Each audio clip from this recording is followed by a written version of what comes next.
Hello friends, स्वागत है आपका आपके अपने लीगल चैनल सोच पर प्रहार में। मैं हूं एडवोकेट सनी शर्मा।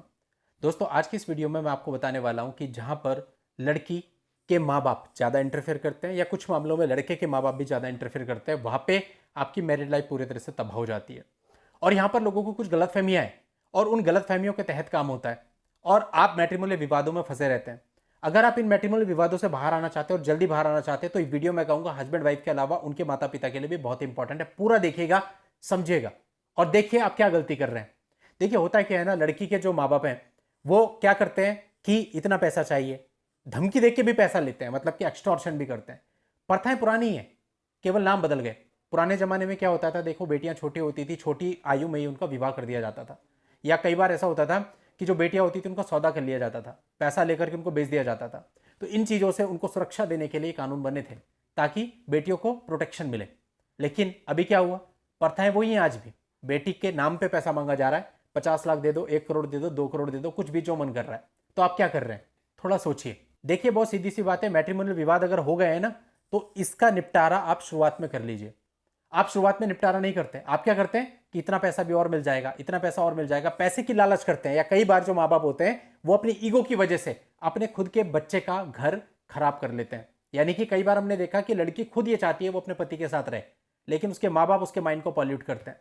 कई बार लड़की के फोन आते हैं कि सर मैं तो अपने पति के साथ रहना चाहती हूं, मेरे माँ बाप नहीं मानते, नहीं जाने देते, क्या करूं। अब आप बताओ, तो ऐसे में यानी उन माँ बाप को अपने बच्चे का भी नहीं दिख रहा तो और किसी के बारे में क्या सोचेंगे। केवल उनको वो एक मोहरा दिख रहा है कि इसके बदौलत हम इतना पैसा ले सकते हैं और उसको वैसे यूज कर रहे हैं। तो ऐसा आपको नहीं करना। और कई बार होता है वो सेटलमेंट ही नहीं करते। लड़का 10 पे एग्री होता है तो वो 20 कहते हैं, लड़का 20 पे एग्री होता है तो वो 30 कहते हैं। मतलब कहीं कोई सीमा नहीं है। ऐसे लोगों के साथ ये होता है कि जब पूरा मुकदमा चल जाता है ना 5-7 साल, उसके बाद उन्हें रियलाइज होता है मिला तो कुछ नहीं, क्योंकि लड़के को भी समझ में आ जाता है कोर्ट कचहरी में क्या होता है। और लास्ट में जब उन्हें साल भर में 2 किस्तें मिल रही होती हैं 5-5 हजार की, बाकी कुछ मिल नहीं रहा होता, तो फिर समझौता करने के लिए पीछे पीछे भागते हैं कि समझौता कर लो। और शुरुआत में जब वही लड़का बार बार अप्रोच कर रहा होता है कि भाई मेरी हैसियत के हिसाब से मुझसे ले लो और खत्म करो, तब उनके समझ में नहीं आ रहा होता। तब उनको केवल अपनी ईगो की पड़ी होती है कि हमारी ईगो सेटिस्फाई हो जाए, और उस ईगो के चक्कर में वो अपना और अपनी बेटी का फ्यूचर खराब कर रहे होते हैं। क्या मिलता है, 10 साल खराब हो गए, लाखों रुपए खराब हो गए, बच्चे को अपने अपने बूढ़ा कर दिया, आगे उसका जीवन खराब। लेकिन आपको अपने बच्चे की भी नहीं दिख रही। आपका अहंकार, आपकी ईगो और पैसे का नशा आप में भरा हुआ है। इससे बाहर आप सोच नहीं सकते। आप लड़की वाले हैं, सारे राइट्स आपके पास हैं, ये भूल जाइए। लड़का तब तक कुछ नहीं करेगा जब तक उसके मन में आपके लिए, आपकी बेटी के लिए भावना है। जिस दिन वो भावना 100% खत्म हो गई ना, तो हाथ तो उसके भी खुले, कर तो वो भी सकता है केसेज। तो फिर आप लोग पछताएंगे, फिर आप सेटलमेंट करने के लिए दौड़ेंगे, ये ध्यान रखना।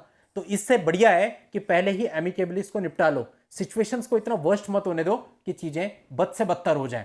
देखिए, बेटियां क्या होती हैं मैं बहुत अच्छे से जानता हूं। मेरी खुद की एक बेटी है, मुझे पता है उसको क्या सिखाना है, कैसे संस्कार देने हैं। बहुत सारी लड़कियां होती हैं, इवन एक लड़की मैंने मेडिटेशन में देखी थी, जब मेंटेनेंस की बात हुई वो बोली मैं मेहनत करूंगी, मैं कमाऊंगी और इससे ज्यादा कमाऊंगी और अपने बच्चे को इससे बेहतर भविष्य दूंगी, मुझे इसका कुछ नहीं चाहिए। जाहिर सी बात है वो वैल्यूज उसको कहां से मिली, उसके पेरेंट्स से मिली।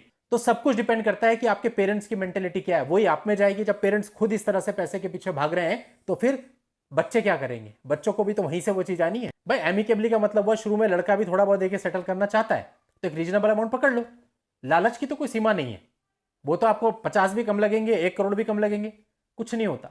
शुरुआत में ही लड़के में डर होता है, चूंकि वो दे देता है कि चलो कोई बात नहीं। हालांकि होता तो वो भी गलत है कई बार, लेकिन चलो फिर भी वो देने के लिए उस वक्त रेडी रहता है।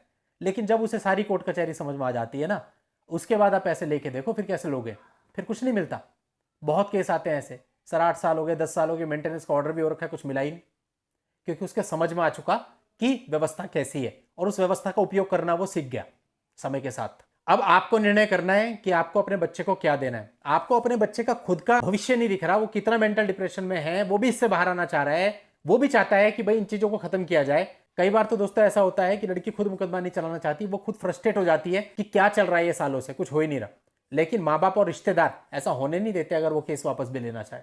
तो ऐसे लोगों का दोस्तों कोई हल नहीं है, और आपको भी ज्यादा परेशान होने की जरूरत नहीं है। अगर आप हस्बैंड है, लड़ने दो इनको मुकदमा, आखिरी में होना कुछ नहीं है। और अगर आपकी तरफ से भी 1-2 केस हैं तो फिर क्या ही मिलना है इनको, लास्ट में कुछ भी नहीं मिलना है। तो सत्यता को स्वीकार करोगे तो हमेशा फायदे में रहोगे, सत्यता को स्वीकार नहीं करोगे आखिरी में नील बटा सन्नाटा मिलेगा।